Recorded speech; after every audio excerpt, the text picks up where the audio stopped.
In this article, Peter Twining, Heather Sharp and James Goulding of the University of Newcastle, Australia, discuss the benefits of integrating digital badges into higher education assessment after reflecting on their findings from a recent pilot study, which was funded by educational charity NCFE's Assessment Innovation Fund. The impact of assessment, as an important record of student learning, cannot be understated. Assessment can be an emotional experience for educators and learners alike, with students sometimes perceiving results as a personal reflection of themselves. To encourage deep learning, students need to be provided with opportunities to demonstrate learning outcomes. Assessment tasks, criteria, and feedback need to be aligned. New technologies, innovation and assessment. Just as assessment is important, innovations in education are continuing to increase with the release of new technologies. Some, such as ChatGPT, are causing anxiety amongst educators who are concerned with ensuring students submit authentic work. Other forms of technology, such as online marking rubrics and learning management systems that collect and collate student assignment submissions, are also topics of concern and interest for students and educators. Originality reports provided by text matching software program Turnitin, which garnered much alarm about privacy and collection and storage of student data, seem quite pedestrian now in relation to the panic caused in some corners of the field of education, whether in schools, universities, or vocational-based institutions. Alongside the new technologies, students have changed expectations of how they learn, with increasing demands for assessment to be online, able to be completed at the student's individual timeframe, and for assessment to be shorter and sharper with corresponding feedback and marks provided in a timely manner. Digital badges in initial teacher education. The Digital Badges project, funded by the educational charity NCFE's Assessment Innovation Fund, afforded an opportunity for researchers at the University of Newcastle to trial awarding micro-credentials to students. These were based on assessment rubrics where the criteria linked directly to the professional standards that all graduating initial teacher education students are expected to meet on graduating from their 4-year bachelor's degree or 2-year master's degree. We wanted to explore the impacts, positive and negative, of replacing marks with digital badges on courses within a first-year course in the Bachelor of Education. Awarding digital badges was designed to encourage students to focus on their written feedback, the qualitative aspect of their assessment output, rather than simply look at their raw mark and move on to the next assessment task. To avoid a type of set and forget approach to student assessment outcomes.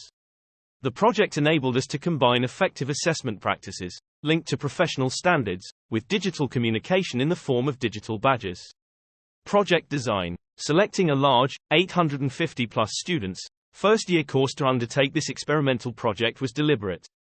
This is the first year of university study for the students. They have no prior experience learning at university, in the main, and, although they may have preconceptions about what university work will entail, this is not based on the experience of having completed coursework. Therefore, we expected less resistance to trialing a new way of communicating assessment results.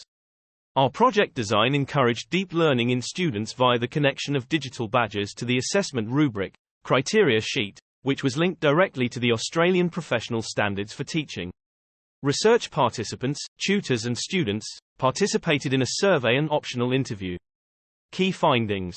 Results from the pilot showed that, for students, digital badges led to greater engagement with the rubric and marker feedback. Using digital badges in place of grades led to less stress and anxiety around the receiving of grades, an unexpected finding.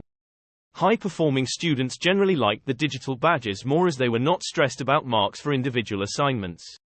Replacing marks with digital badges increased uncertainty about their progress in the course, and for some students this was anxiety-provoking. Some students found the badges difficult to interpret. The badges were issued in a software system, My rather than the LMS, Canvas, used in the course.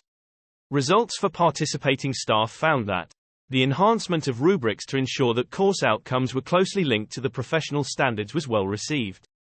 Additional workload was created for course coordinators in terms of explaining the purpose of digital badges to staff and students. Markers had added complexity in manually entering marks and recording digital badges in separate spreadsheets to meet university requirements. This was difficult as the LMS and digital badges software did not align. Results for the university highlighted the need to put in place governance structures to manage the use of digital badges. Increased understanding of the technical issues associated with issuing digital badges. While the rollout of digital badges at the University of Newcastle, Australia had some clear benefits, such as increased student engagement with feedback, increased student motivation, and promoting constructive alignment between teaching and assessment, there were also some limitations. These included increasing student uncertainty about their progress and increased staff workload. On balance, we believe that the advantages of integrating digital badges into our units outweigh the limitations, and NCFE's Assessment Innovation Fund pilot was a fantastic opportunity for us to engage with, and reflect upon, how this can be best done in both our specific context, and in higher education more broadly. By Heather Sharp, James Goulding and Peter Twining. Left, Peter Twining is Professor of Education, Innovation in Schooling and Educational Technology, at the University of Newcastle, Australia. Prior to that he was Professor of Education, Futures, at the Open University, UK. Middle, Heather Sharp is an Associate Professor of Education, Curriculum and History Education, at the University of Newcastle, Australia. Prior to this she was an academic at the Centre for Teaching and Learning, a role that saw her support academic staff meet their teaching and learning goals, including supporting them in designing assessment tasks. Right, James Goulding is a researcher at the University of Newcastle. Prior to this he was a lecturer in education at the University of Sydney, where he coordinated courses on educational psychology and history curriculum.